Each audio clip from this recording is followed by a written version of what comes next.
देवियों सज्जनों, सत सत नमन। मैं आपके सम्मुख आत्म परिचय 179 परिच्छेद को लेकर उपस्थित हुआ हूँ। इस परिच्छेद में शिव पूजा में केतकी पुष्प का निषेध के विषय में बताया गया है। सर्वप्रथम शंखध्वनि, इसके बाद शुरू से अंत तक इस वीडियो को आप देखें, माता की कृपा जरूर मिलेगी और दूसरों को भेजें। शंखध्वनि।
महर्षि जैमिनी कहते हैं,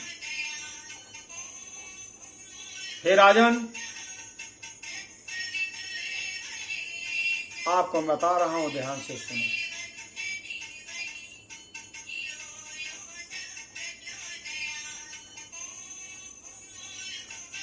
भगवती के इस उत्तम चरित्र को आप सुन रहे हैं। आपके मन में कौन सा प्रश्न विद्यमान है, बताइए।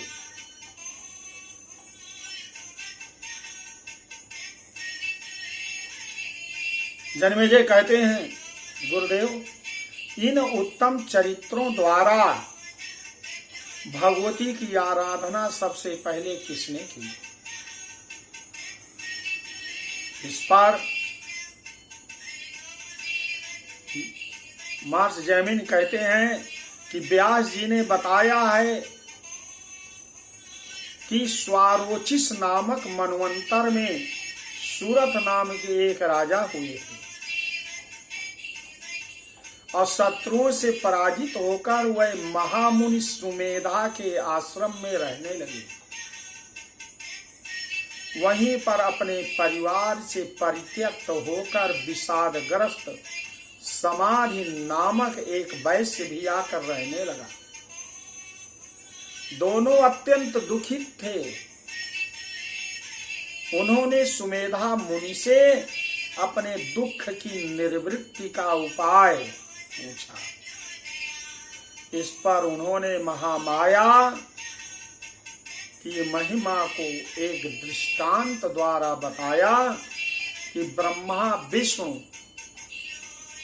आदि देवगण भी माया से प्रभावित हुए बिना नहीं रहते। एक बार ब्रह्मा जी और विष्णु में परस्पर विवाद हो गया कि दोनों में श्रेष्ठ कौन है। उसी समय एक अखंड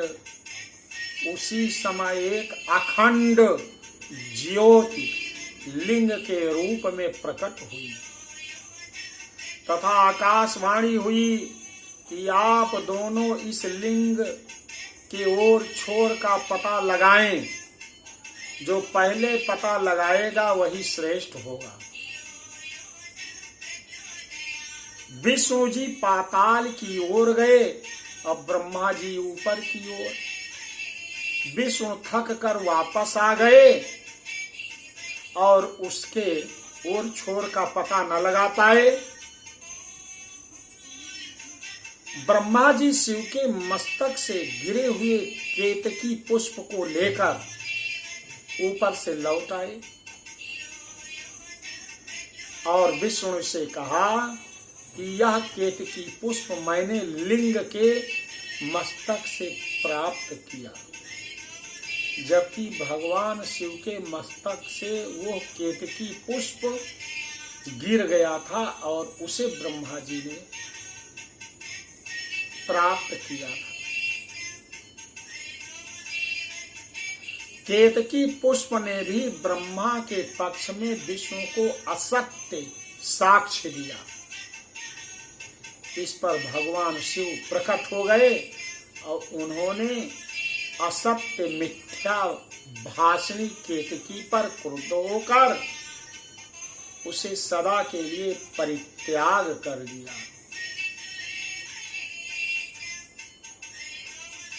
सदा के लिए परित्याग कर दिया। तब ब्रह्मा जी ने भी लज्जित होकर भगवान विष्णु को नमस्कार किया। उसी दिन से भगवान शंकर की पूजा में केतकी पुष्प के चढ़ाने का निषेध हो गया। और भगवान शिव जी ने कहा, हे ब्रह्मदेव, तुमने भी झूठ बोला है,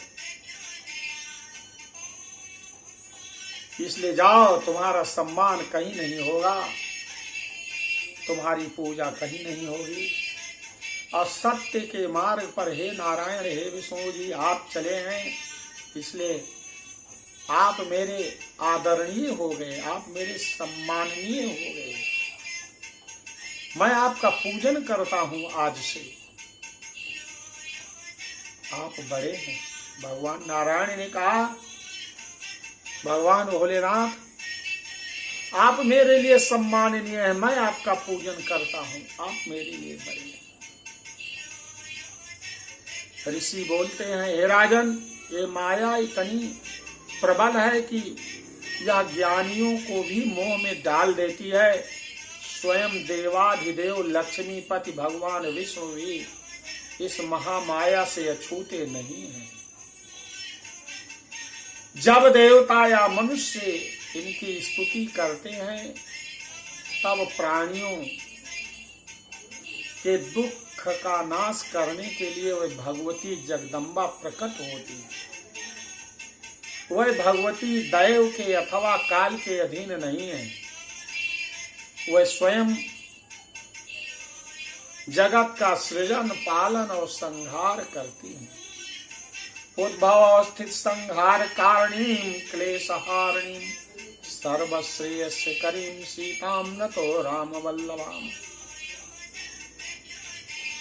ब्रह्मा विष्णु महेश तो निमित्त मात्र हैं। उन्होंने सरस्वती, लक्ष्मी तथा पार्वती के रूप में उन्हें अपनी शक्तियां प्रदान की हैं। इस प्रकार देवी का महात्म्य वर्णन करने के बाद ऋषि ने उनके पूजन आदि की विधि बताकर भगवती की आराधना करने की प्रेरणा दी। राजा सुरथ और वैश्य समाधि दोनों ने मुनि की प्रेरणा से भगवती का आराधन किया, जिससे प्रसन्न होकर भगवती ने प्रकट होकर उन्हें इच्छित वर प्रदान किया। राजा सुरथ ने अपना राज्य प्राप्त करने का वरदान मांगा, जिसके फलस्वरूप माता ने कहा, जाओ एवमस्तु। फलस्वरूप राजा सुरथ ने 10,000 वर्षों तक भूमंडल का शासन करके सावर्णी मन हुई। समाधि वैश्य ने मोक्ष देने वाली, समाधि वैश्य ने मोक्ष देने वाले दिव्य ज्ञान की प्राप्ति का वरदान मांगा, जिसे आदि शक्ति माता भगवती ने दिया और उस ज्ञान को प्राप्त कर वो जीवन मुक्त हो गया, जीवन मुक्त हो गया।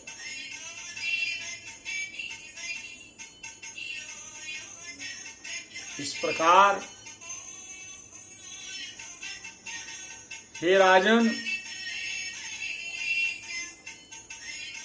आप पूरी तरह से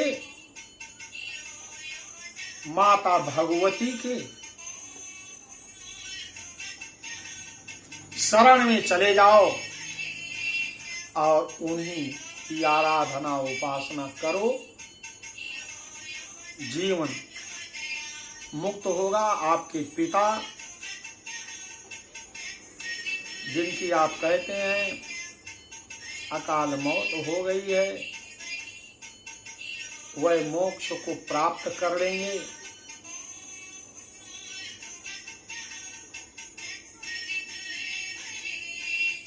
यहीं पर आपको ये मैं बताना चाहता हूं कि आप माता भगवती की कृपा से ही संपूर्ण अपने पितरों का उद्धार कर सके।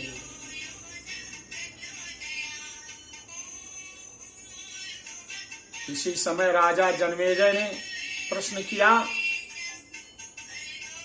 कि हे गुरुवर, इंद्र ने भगवान विष्णु की सहायता लेकर वृत्रासुर को छल पूर्वक क्यों मारा? आप मुझे बताइए।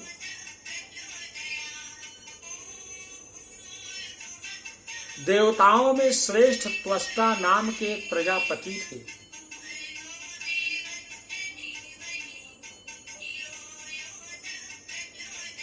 व्यास जी ने कहा, आप सुनो ध्यान से। देवताओं में श्रेष्ठ त्वष्टा नाम के एक प्रजापति थे जो महान तपस्वी थे और देवताओं का कार्य करने में अति कुशल थे। उन्होंने इंद्र से द्वेष के कारण 3 मस्तकों से संपन्न एक पुत्र उत्पन्न किया, जिसे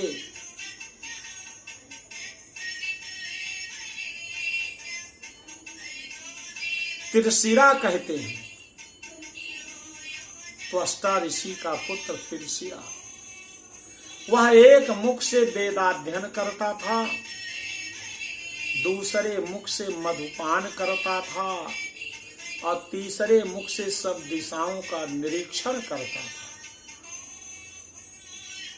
वह त्रिशिरा भोग का त्याग करके संयमी और धर्मपरायण तपस्वी होकर अत्यंत कठोर तप करने लगा। उसके तप को देखकर इंद्र भयभीत हो गया। इंद्र ने तपभंग करने के लिए अनेक अप्सराओं को भेजा, परंतु उसमें सफलता नहीं मिली। तब स्वयं जाकर अपने तीव्रगामी आयुध वज्र से उसका वध कर दिया। अपने पुत्र के वध का समाचार सुनकर त्वष्टा अत्यंत क्रुद्ध हो गए और उन्होंने अथर्व वेदोक्त मंत्रों से अग्नि में हवन कर एक तेजोमय प्रकाश पुंज पुरुष को प्रकट किया। त्वष्टा ने अपने इस पुत्र का नाम वृत्रासुर रखा और इसे इंद्र के वध के लिए प्रेरित किया। वृत्रासुर ने इंद्र पर आक्रमण कर उन्हें पराजित कर उनके गजराज ऐरावत को छीन लिया। यद्यपि त्वष्टा इससे प्रसन्न हो गए, परंतु उन्होंने इंद्र को मारने के लिए अपनी शक्ति का संचय करने की दृष्टि से ब्रह्मा जी के प्रसन्नार्थ वृत्र को तपस्या करने की प्रेरणा दी। वृत्रासुर ने अपनी तपस्या से ब्रह्मा जी को प्रसन्न कर समस्त अस्त्र शस्त्रों से अबाध्यता का वरदान प्राप्त कर स्वर्गलोक में आक्रमण कर लिया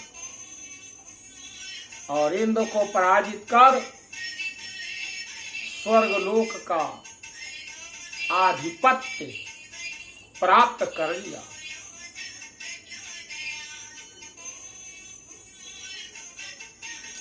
इंद्र सहित सभी देवतागण चिंताग्रस्त हो गए। स्वर्गलोक से, इंद्रलोक से निकाल दिए गए।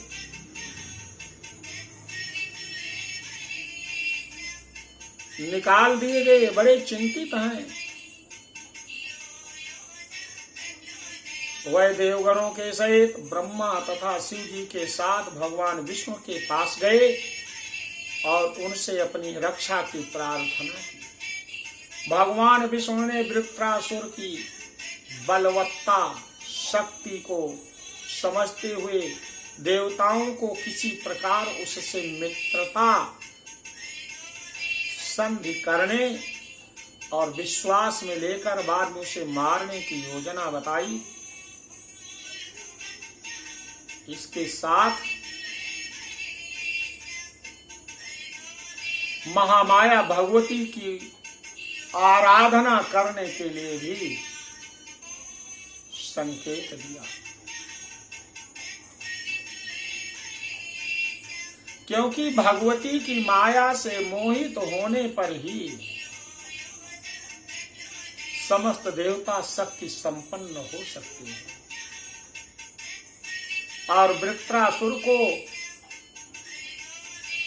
मारा जा सकता है सुगमता पूर्वक। देवताओं ने माता की आराधना किया और मां प्रसन्न हुई और वरदान प्राप्त किया। इसके बाद वृत्रासुर से संधि कर उसे विश्वास में लेकर छल पूर्वक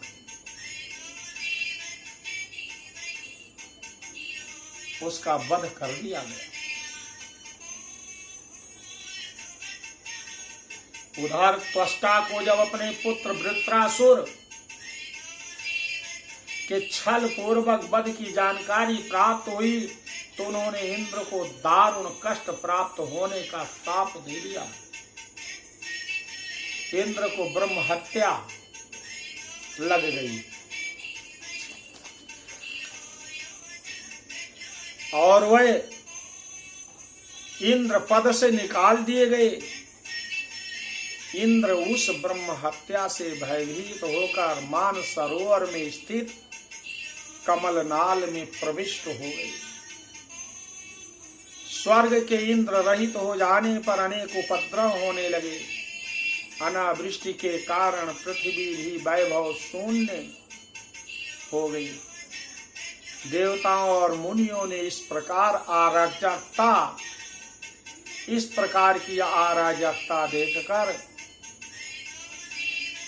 माता भगवती की तपस्या किया और माता भगवती ने राजर्षि नहुष को इंद्रलोक का स्वामी बना दिया गया। इंद्रलोक का स्वामी बना दिया।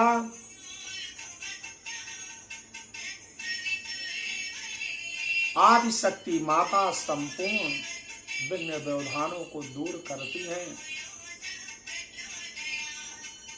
और सारे दुख और कष्ट को दूर कर विघ्न व्यवधान महामारी का हरण करती है। देवियों सज्जनों, माता भगवती की कृपा अवश्य प्राप्त करिए। नवरात्र में जरूर उनकी कथा को सुने। थोड़े समय ध्यान जरूर दें। बोलो आदि शक्ति माता भगवती की जय।